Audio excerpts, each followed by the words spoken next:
Hello दोस्तों, कैसे हैं आप? हमारी आज की कहानी है नौकरानी। चलिए जानते हैं इस कहानी के बारे में। आर्या रसोई में खाना बना रही थी। तभी उसने अपनी सास की आवाज़ सुनी, जो अपने नाती नातिन से कह रही थी, तुम तीनों कमरों में जाओ, सबका नाश्ता और खाना बिस्तर पे मिल जाएगा। खा के प्लेट वहीं रख देना। तुम लोगों को सिर्फ पढ़ाई करनी है और कोई काम नहीं करना है।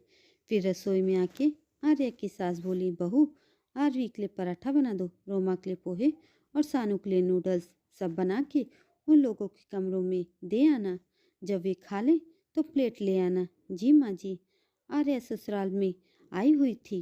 वैसे वो अपने पति के साथ ही रहती है, लेकिन कुछ महीनों में वे अपने ससुराल आ जाती। उसे ग्रामीण परिवेश अच्छा लगता था। शुरू से वो हमेशा शहर में ही रही थी और वहीं पली बढ़ी थी। शहरी भागम भाग से उसे चिढ़ होती थी, इसलिए उसे गांव आकर्षित करता था और उसे वहाँ रहना भी अच्छा लगता था। गांव में उसके सास ससुर रहते थे। ननद की शादी पास के ही गांव में हुई थी। वैसे तो ननद की शादी को बहुत साल हो गए थे, लेकिन ननद महीने में 20 दिन मायके में ही रहती थी। 3 बच्चे थे उनके। बड़ी बेटी आरवी 16 साल की, रोमा 14 साल की और सबसे छोटा बेटा सानू 11 साल का। जब भी आर्या आती ससुराल, ननद अपने बच्चों समेत आ जाती थी। घर में गाड़ी चलाने के लिए भी एक आदमी रखा गया था। 8-9 लोगों के परिवार में आर्या अकेली पूरे घर का काम करती, लेकिन कोई भी एक गिलास पानी से भी उसकी मदद नहीं करता था। उसके बाद दिन भर साथ ननद के ताने अलग से।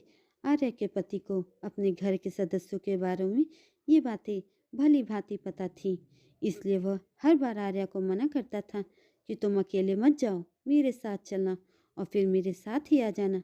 लेकिन आर्या कहती, 2-4 दिन में मेरा मन नहीं भरता और वो मेरा ही घर है। किसी की वजह से मैं भला अपने घर जाना क्यों छोड़ दूँ। लेकिन इस बार उसके आत्मसम्मान को बहुत बड़ा झटका लगा। ये क्या बात हुई? बच्चे इतने छोटे बच्चे तो नहीं हैं कि खुद से खाना न ले पाएं या अपनी प्लेट उठा के न दे जाएं। फिर सासू माँ का इस तरह से कहना, मैं क्या नौकरानी हूँ? इस बारे में सासू माँ से बात करनी होगी। शाम को वो सासू माँ के साथ आंगन में बैठी थी, तो उसने सोचा अभी बात कर लूँ। उसने कहा, माँ जी, सभी बच्चों से आप कह दें अपना खाना वो खुद से आके लें और अपनी अपनी प्लेट खुद से साफ करें।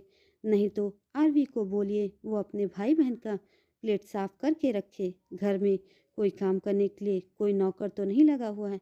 अकेले मैं कितना करूँगी। ये सुन सासू माँ उसकी भड़क गई और बोली, बहू तू यह क्या कह रही है? अपने नाती नतनी से मैं काम करने के लिए कहूँ? उसके नानी का घर है ये, तुम्हारे पिताजी का घर नहीं समझी? होश में रह के बात कर। अपने घर तो वो काम करते नहीं हैं, यहाँ क्यों करेंगे? लेकिन मम्मी जी, बच्चों को तो थोड़ा थोड़ा सब सिखाना चाहिए ना। सुमन ने धीमे से कहा, तू अब मुझे सिखाएगी? तू सबकी दादी क्यों बन रही है? अपना काम कर। सासू माँ ने अपने तेवर दिखाते हुए कहा।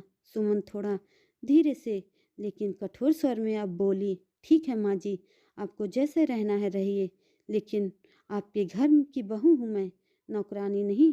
जितने काम मुझसे होंगे उतने ही करूँगी। किसी के पीछे नहीं लगी रहूँगी। ना ही सबके लिए अलग अलग नाश्ता खाना बनाऊँगी। एक ही तरह का नाश्ता बनेगा। जिसको खाना है खाए, वरना अपने से बनाए। यह घर मेरा भी है, इसलिए मेरा क्या काम है मुझे बताने की जरूरत नहीं है। सास अपना मुंह लेकर उसको देखती ही रह गई और वह वहाँ से चली गई।